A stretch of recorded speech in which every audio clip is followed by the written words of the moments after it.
जय जय रघुवीर समर्थ। सुखा सारिके पूर्ण वैराग्य जाते, वशिष्ठा परिज्ञान योगेश्वराते। हवे वाल्मिका सारिका मान्य ऐसा, नमस्कार माझा सद्गुरु रामदासा। जय जय रघुवीर समर्थ। यूट्यूब चॅनलवरून मी सुरेश तोफानवाले सर्व आदरणीय श्रोत्यांना नमस्कार, विनम्र अभिवादन। आज शनिवार दिनांक 31 ऑगस्ट। श्रोत्यांनो, जो मनुष्य कर्मात अकर्म पाहतो आणि अकर्मात कर्म पाहतो, तो मनुष्य सर्वांमध्ये बुद्धिमान आहे, श्रेष्ठ बुद्धिमान आहे आणि तो कर्मयोगी सर्व कर्म करणारा आहे। हे भगवद्गीताला 4था अध्यायातला 18वा श्लोकाचा हा भावार्थ आहे। असो, आज विषय घेतला आहे रावण। वाल्मिकी रामायणाच्या उत्तरकांडमध्ये रावणाबद्दल भरपूर माहिती आहे आणि रावणाबद्दल त्याचा चरित्र कसा होता तो अशा प्रकारे पुष्कळशी संपूर्ण माहिती त्याच्यामध्ये दिली आहे। तो म्हणतात दुष्ट होता, क्रूर होता आणि एवढं सगळं असूनसुद्धा तो पुरुषार्थी होता, त्याच्यामध्ये पुरुषार्थ होता। असं तो रावण, त्याच्या चरित्राचे आपण थोडक्यात आज चिंतन करणार आहोत। मित्रांनो, आपण सर्व जे आहोत ते ब्रह्मदेवाचे वंश आहोत आणि रावणसुद्धा हा ब्रह्मदेवाचा वंशज आहे। कसा आहे? ब्रह्मदेवाचे पुत्र पुलत्स्य हे महान ऋषी तपस्वी होते। त्यांचा पुत्र विश्रवस हे पण तसेच तपस्वी आणि महान ऋषी होते आणि या विश्रवस ऋषींचा मुलगा म्हणजे रावण। आता प्रश्न पडतो की अशा ऋषी कुलामध्ये जेथे तपस्वी लोक आहेत, त्या कुलामध्ये रावण राक्षस कसा जन्माला आला? तर याची जन्माची कहाणी जरा गमतीदार आणि मजेदार आहे।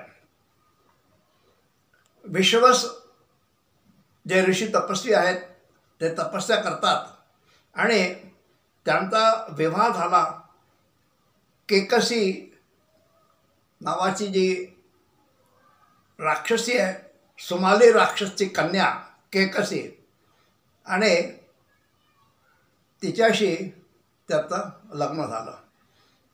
आता हे लग्न कसं झालं की विश्वस ऋषी तपस्या करीत होते आणि ही केकसी तरुण होती आणि तिथे ते आली। तिने पाहिलं महर्षी तपस्या करीत आहे, तिथे थांबले आणि जेव्हा ते तपस्येतून उठायला आले तेव्हा तिने केकसीने लागलीच त्यांना नमस्कार केला आणि विश्वस ऋषीने तिला आशीर्वाद दिला, कल्याण व्हावं।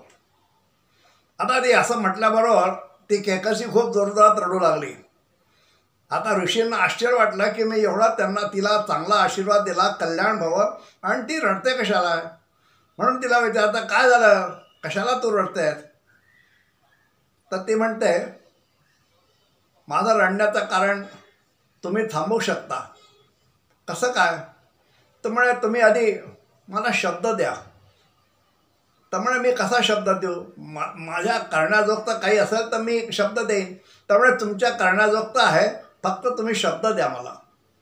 असा शब्दामध्ये ऋषींना पकडलं तिने आणि विश्वास ऋषींनी तिला शब्द दिला आणि लागलीच तिने म्हटलं, तुम्ही माझ्याशी विवाह करा, लग्न करा।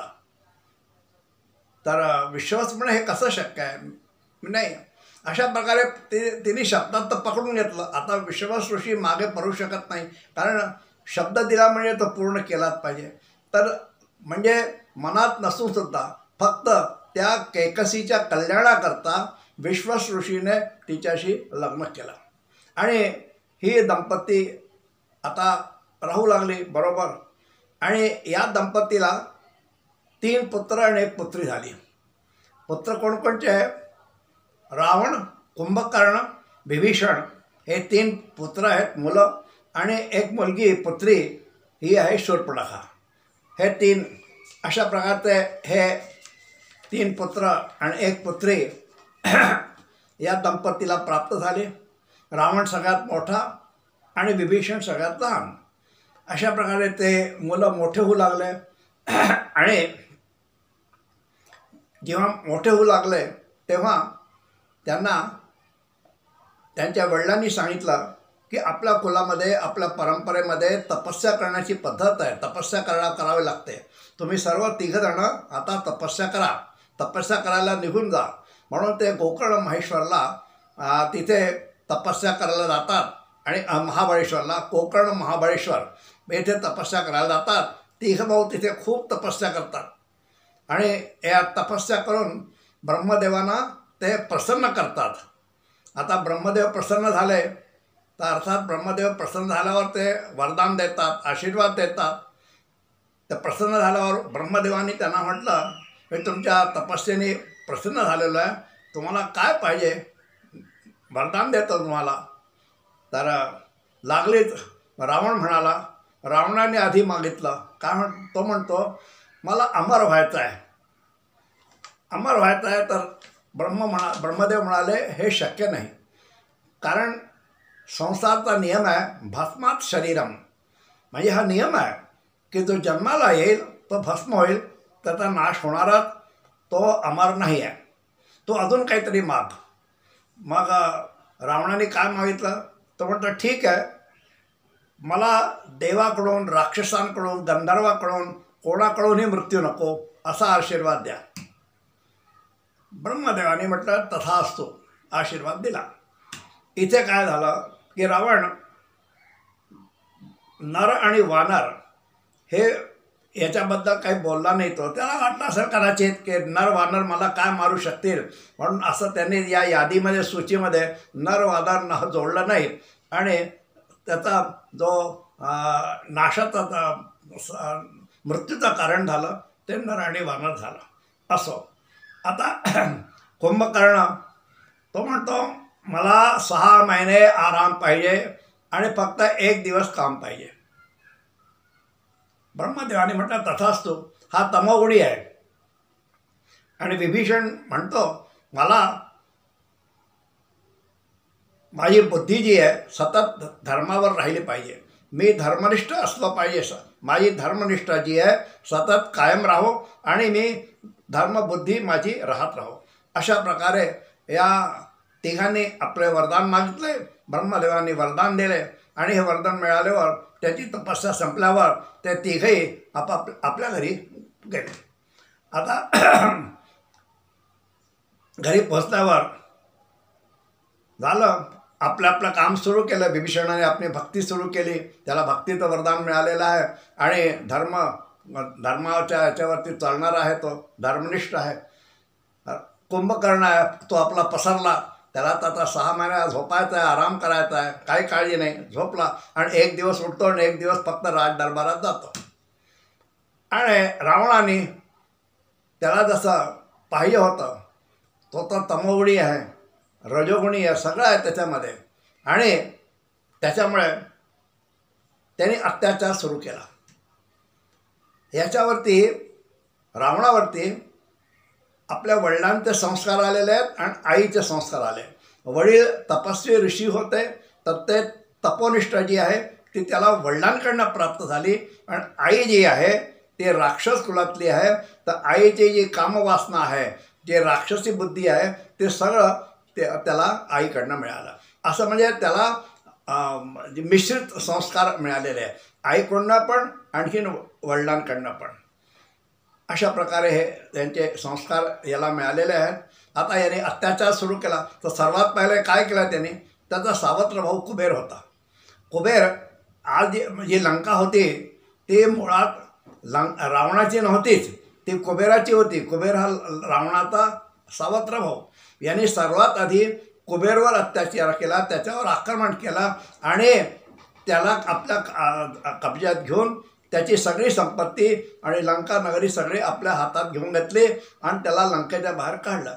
इतकंच नव्हे, त्याचं पुष्पक विमानसुद्धा त्यांनी घेऊन घेतलं आणि त्याला लंकेच्या बाहेर काढून दिलं.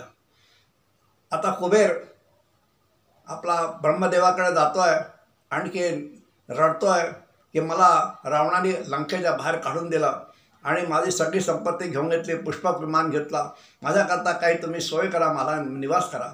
पण माझा निवास आता मला लंकेच्या दूर पाहिजे, रावणाच्या जवळ मला राहायला नको आहे.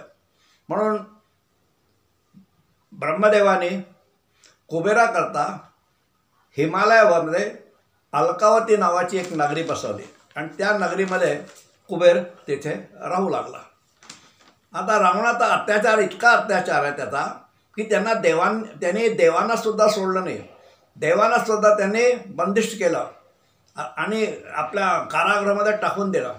नुसतं बंदिष्ट केलं नाही तर त्यांनी देवांशी जसं गुलाम लोकांना ठेवतात त्याप्रमाणे गुलामांसारखं त्यांच्याशी काम करवलं.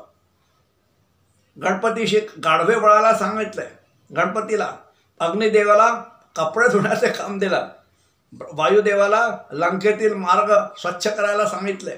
अशा प्रकारे कामं त्यांनी देवांना दिले आणि शनिदेवाला तर आपल्या सिंहासनाच्या खाली त्याने पालथं झोपून दिलं की हा आपली मान वर करणार नाही म्हणून. अशा प्रकारे हा रावण याचे अत्याचार सुरू आहे. आणि त्यानंतर रावणाचं लग्न पण होतं. मयासुराची कन्या मंदोदरी, ही मंदोदरी सुशील आणि पतिव्रता अशी स्त्री आणि हिच्याशी रावणाचं लग्न झालेलं आहे. मंदोदरी प्रातस्मरणी स्त्री आहे. आपल्या प्रातस्मरणी श्लोकांमध्ये ज्या स्त्रिया आहेत त्याच्यामध्ये पंचकन्या जे म्हणतात त्याच्यामध्ये मंदोदरीसुद्धा आहे. अशा प्रकारे आणि आता याच्याजवळ रावणाजवळ शत्रुबळ आहे, मंत्रबळ आहे आणि ब्रह्मदेवांचं वरदान आहे. तो सगळ्यांवर अत्याचार करत आहे, सगळं करत आहे. मंत्राने काय होतं, आपली शक्ती वाढते, पण आपलं जे मन आहे, आपलं चित्त आहे ते अशुद्ध राहतं, ते शुद्ध होत नाही. चित्त शुद्ध होतं फक्त भक्तीने. तपस्या आणि भक्तीमध्ये फरक आहे. मग चित्त शुद्ध नाही तर राक्षसी कार्य होणारच. एकदा रावणाची भेट नारदाशी होते. नारद महर्षी त्याला भेटतात आणि रावण नारदांना विचारतो, देवा लवकरात लवकर प्रसन्न होणारा देव कोणता? लवकरात लवकर प्रसन्न होणारा देव त्याला पाहिजे.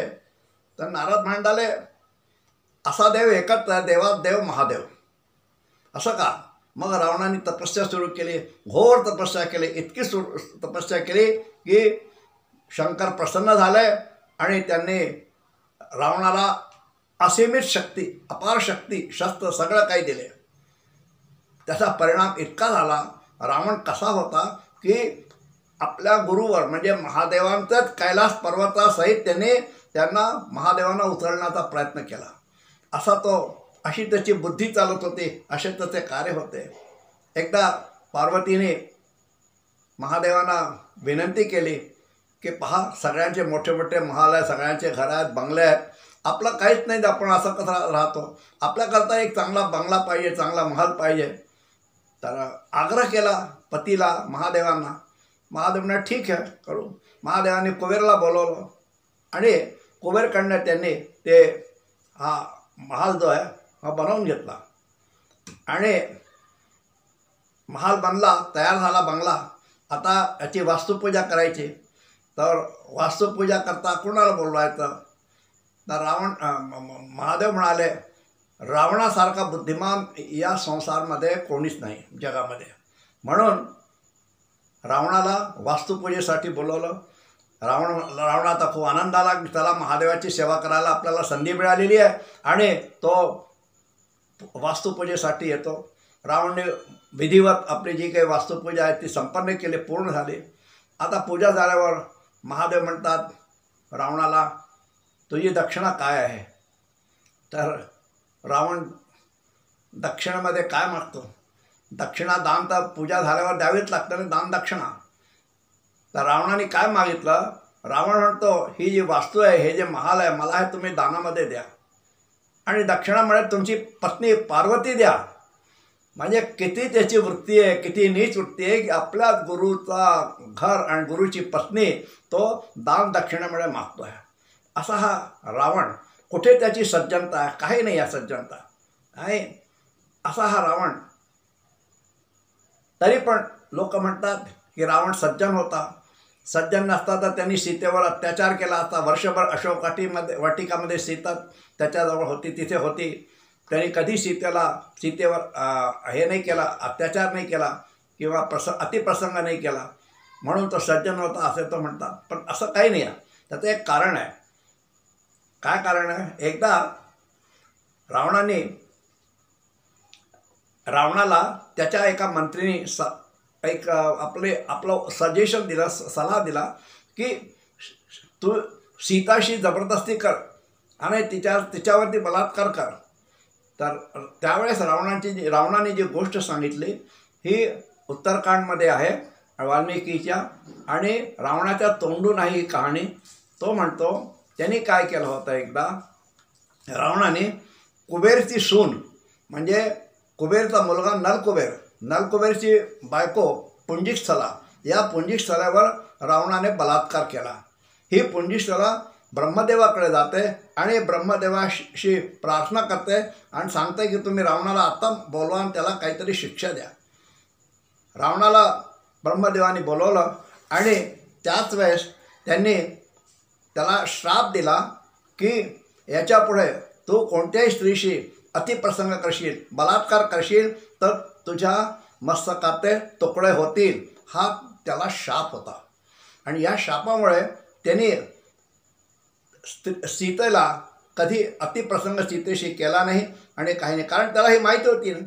अशा प्रकारे हा रावण जो होता त्याचं चरित्र एक चंगळवादी मनोवृत्ती, फक्त मौज मस्ती करायची असा तो राहत होता. तो संत तुलसीदासांनी म्हटलेला आहे, जिनके यह आचरण भवानी ते जानिहू निशिचर सब प्राणी. हे सगळे अशा प्रकारचे जे प्राणी ते सगळं निशिचर आहेत, राक्षसी आहेत, असे सर्व कर्म करणारे. संस्कृतमध्ये एक वाक्य आहे, साक्षरा विपर्याताश्चेत राक्षसा एव ते मतः. साक्षरा विपरीताश्च म्हणजे साक्षराला जर उलटं वाचलं आपण तर राक्षसा होतं. म्हणजे असा साक्षरचं उलटं झालं हे राक्षस. हे सगळे राक्षस होतात. यांच्यामध्ये अधर्म वाढतो, धर्म नष्ट होतो आणि रावण वृत्ती जी आहे समाजात वाढली की समाज अधोगतीला जातो. कारण अशा वृत्तीचे लोक लवकर संघटित होतात आणि संपूर्ण परंपरेला, संस्कृतीला, धर्माला व सज्जनतेला एक मोठे ते आव्हान होऊन जाते. दुष्ट शक्ती लवकर संघटित होते पण सज्जन शक्ती एक होत नाही, संघटित होत नाही आणि म्हणून समाजाचं नुकसान होतं. समाजात आज तेच चालू आहे. रावण संस्कृती बोकाळली आहे. त्याला आवरणे काळाची गरज आहे, नाही तर परिणाम फार वाईट होईल. असो, आज आपण रावणाच्या चरित्राचं संक्षिप्तमध्ये चिंतन केलं आहे. आपणास आवडल्यास आपण कृपया शेअर करा, कमेंट्स करा आणि माझ्या चॅनलला अधिकाधिक सबस्क्राईब करा. धन्यवाद. जय जय रघुवीर समर्थ श्री रामचंद्र भगवान की जय.